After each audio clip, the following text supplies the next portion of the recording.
क्या थी कि मैं क्या करूंगा, मार्शल लगा दूंगा?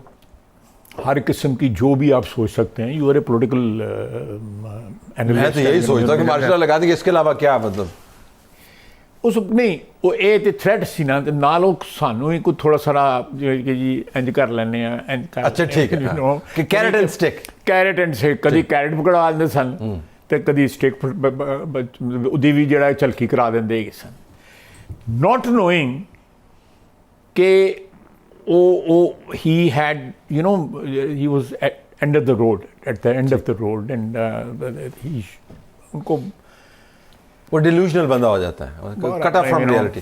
तो फिर आखिर में रुका कहाँ पे? ख्वाहिशात जो है आखिरी दिन जो है ना, ये no I am talking of 19th और 20th ऑफ नवंबर।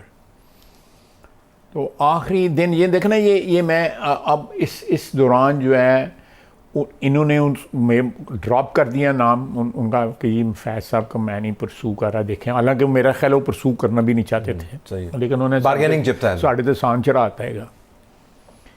इस सारे मामले के अंदर फैज साहब अपनी जो है ना वो गेम पे थे कि भाई ये मेरे से ट्रेन मिस हो गई है, मैं प्लेटफॉर्म पे खड़ा रह गया हैं, तो मनु पहला जो है वो मनाया नहीं गया। जो एक मैनूवर जनरल बाजवा कर रहे थे और एक मैनूवर जनरल फैज कर रहे थे।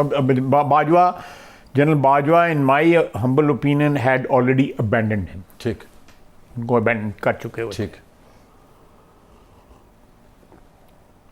हमारा एक स्टैंड था जो through out agreement in negotiations में रहा कि जैन साहब हम नंबर 1 को रिकमेंड कर रहे हैं, अगर हम कर ही रहे हैं, सोर्ड ऑफ ऑनर हैं, आपने उसको DGI-SI बनाया, आपने DGMI बनाया, कोर कमांडर बनाया, there is nothing lacking in him, outstanding.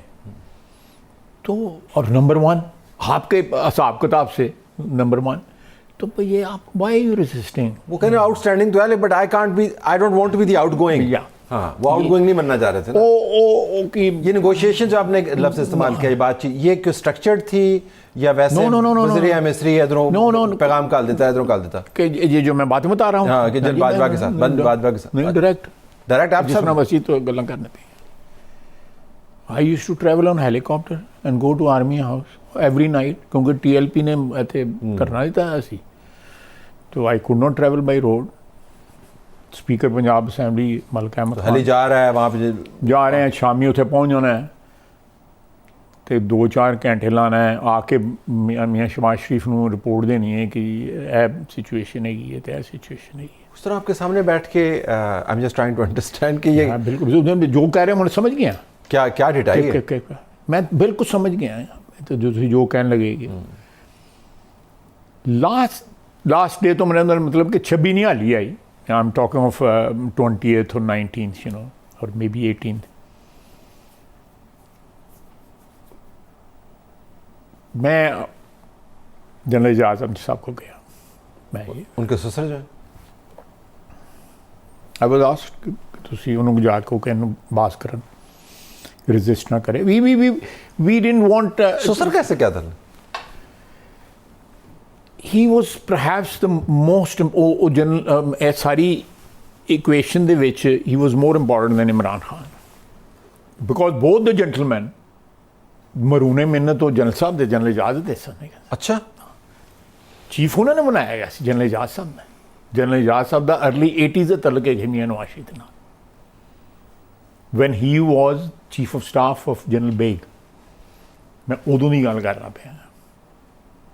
उनकी सिफारिश पे जनरल बाजवा एब्सोल्युटली, जिस तरह तुम मेरे सामने बैठे तो just like this, you know, I know it for fact. गारंटियां उन्होंने दी son, and he told him कि अगर कोई ਤੁਹਾਡੇ को आपस में लड़ाई हुई तो मैं उसदे नाल नहीं खलोवांगा, मैं ਤੁਹਾਡੇ नाल खलोवांगा। बहुत सारे लोगों की ख्वाहिश होगी कि ऐसा ससुर उनका भी हो। नहीं, उन्होंने कहा कि मैं अपने जमात नाल नहीं खलोवांगा, मैं ਤੁਹਾਡੇ नाल खलोवांगा। लेकिन जो जवान के लिए काम कर रहे हैं, वो मतलब देखे ना कितना मुतहर्रिक किस्म। तमाम ससुरों के लिए ये जो है ना बड़ा एक लेसन होना चाहिए, हाउ पावरफुल ही इज। और ਉਹਦੇ बाद general Faiz owed all his career to General Ejaz Amjad because of his susur। Farooq was a very nice man, Brigadier Farooq. Very close. I'm a witness to it. I'm a witness to it from 70s when both were posted in Sialkot. तो ये ख्वाहिशात की unending ख्वाहिशात बंदे नू role छड़ दी हैं ना। मैंने तो प्रोग्राम जनरल फैज़ से शुरू किया था, तो मैं ख़त्म करने के करीब पहुंचने वाला हूं, जो मैं ख़त्म नहीं कर रहा था। I can go on and I will go on.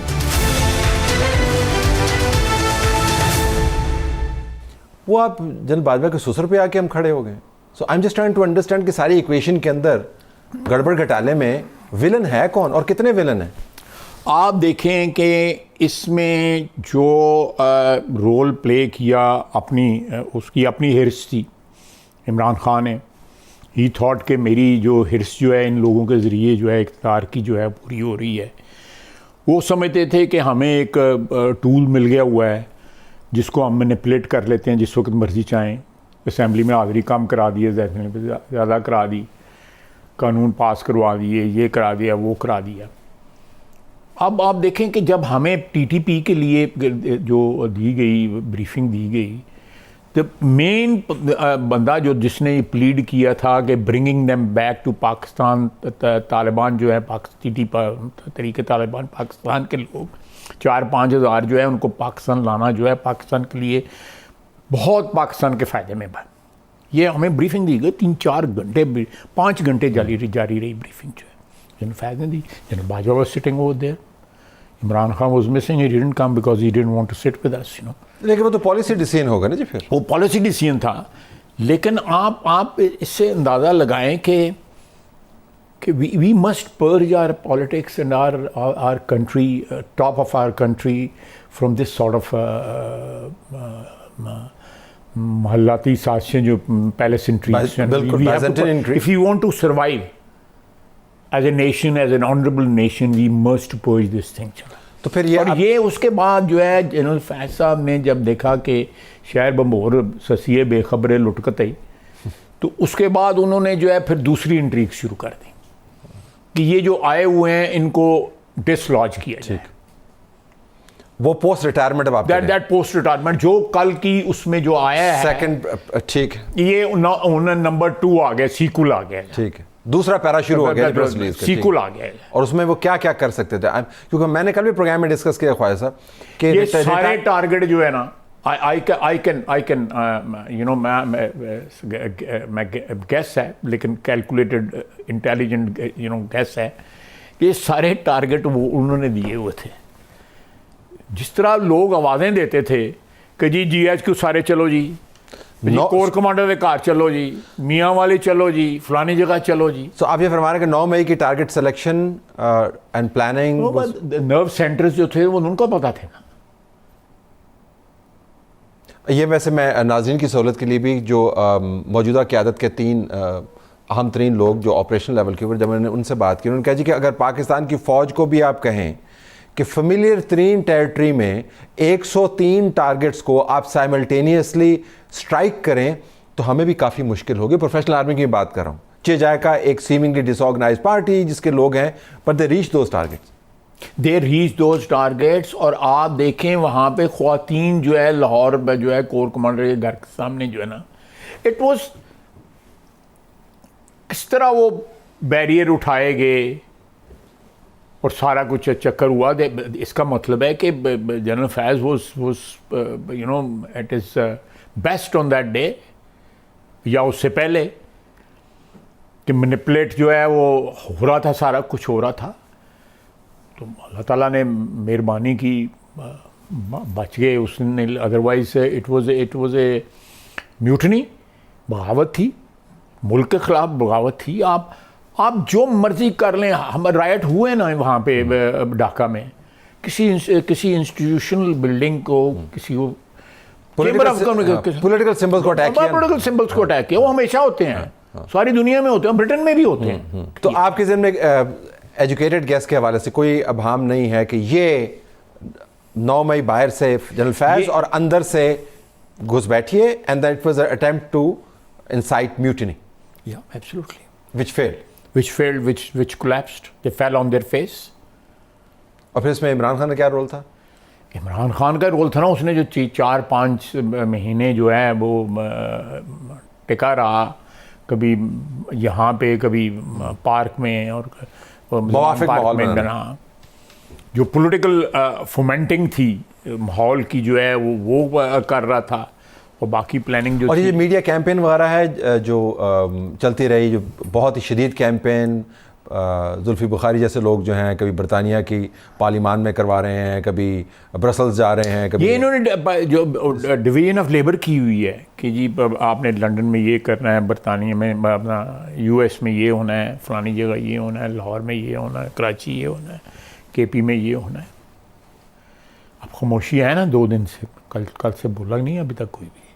उन्होंने कहा कि अंदरूनी मामला है, अंदरूनी मामला है। लेकिन मैं क्वांटम ऑफ हेट देख रहा था सोशल मीडिया के ऊपर, वो काफ़ी डिक्लाइन किया हुआ है पिछले 24 घंटे में। इत्तेफाक भी हो सकता है, लेकिन अभी किसी खुशफहमी में मुब्तला होने की ज़रूरत नहीं है। लेट्स सी अगले 3, 4, 5, 6 दिन क्या होता है। अच्छा, टुवर्ड्स द एंड तो जनरल बाजवा और उनके ससुर को भी तफ्तीश का हिस्सा नहीं होना चाहिए? देखिए, मैं इस किस्म की कोई प्रोडिक्शन वगैरह नहीं कर सकता, क्योंकि उनका एक अपना सिस्टम है। उस सिस्टम की जो रिक्वायरमेंट होगी वो उसका फैसला करेंगे। ठीक, उसकी रिक्वायरमेंट होगी वो फैसला करेंगे। और देखें, आप वेदर यू लाइक इट और नॉट, मैंने हर दौर में जो है मुखालफत की हुई है, ऑन रिकॉर्ड हूँ। जो जब फौज टेक ओवर करती थी, चाहे वो अयूब खान थी या बाज़ बयान तो आपका पीछे नहीं छोड़ते ना? हाँ, बाज़ बयान भी हर वक्त चलते रहते हैं। चलते। अभी मेरा प्रोड्यूसर कह रहा था चलावा जी, मैं कह रहने दे। लेकिन इस किस्म के कल्चर में हादसा जो हैं वो होते हैं, जिस तरह का हमारे यहाँ पे डेवलप हो गया हुआ है। कोई अचंभे वाली बात कर बात है। लेकिन ये जो वाक़या हुआ है 9 मई वाला जो है, ये हम लोग भी जो मिलिट्री टेक ओवर्स का, एस्टेब्लिशमेंट के रूल का, डायरेक्ट इनडायरेक्ट का यूज हुए हैं, हमसे भी 9 मई जो है ना वो डाइजेस्ट नहीं होता, किसी तौर नहीं हो सकता, किसी तौर नहीं होता। ये दिस हैज़ टू बी, ये किसी तरह आपको रिवाइंड करना पड़ेगा। ये किस तरह रिवाइंड होगा? एहतसाब के जरिए ही होगा, नहीं जिसके अलावा तो कोई किस तरह रिवाइंड होगा, that has to be done, ताकि पब्लिक विटनेस करे। तो इमरान फिर फौजी अदालत में उसका मुकदमा जाएगा ना? बिल्कुल जाना चाहिए। शाजीब, आप असाब लगाएं कि मैं बार बार देता हूं कि वो ट्रे पकड़ के एक सुपरमार्केट में से एक बच्चा निकल रहा है, 20 साल का होगा, 19-20 साल का, वो निकल रहा है, गोरा है, उसको उन्होंने उसी दिन शाम को 5 साल कैद सुना दी है। उससे बड़ी जमहूरियत तो नहीं है ना कोई, सारी दुनिया को उन्होंने मॉडर्न जमहूरियत जो है वो बरतानिया ने सिखाई है। हाँ, और हमें भी मिसालें उसी की देते हैं कि बरतानिया में ऐसे होता तो यूँ होता, तब ये होता। वहाँ पे उन्होंने 14 साल 18 साल, जिनके मतलब अब ट्रंप कह रहा है जी मैं उनको पार्डन दे दूंगा। तो आप यहाँ पे एक faulty, partially political, partially establishment, partially ये पार्शली वो जो है एक्सपेरिमेंट्स हो रहे हैं। मेरा ख्याल है we have to put this country back on rail. और ये एक अपॉर्चुनिटी है, ये अपॉर्चुनिटी आपके पास आई है। Don't let go this opportunity. I have to leave it there. आपका बहुत शुक्रिया, आपने हमें ज्वाइन किया। नाज़रीन, हमारी तरफ से यही कुछ इजाज़त चाहते हैं। अल्लाह हाफिज़।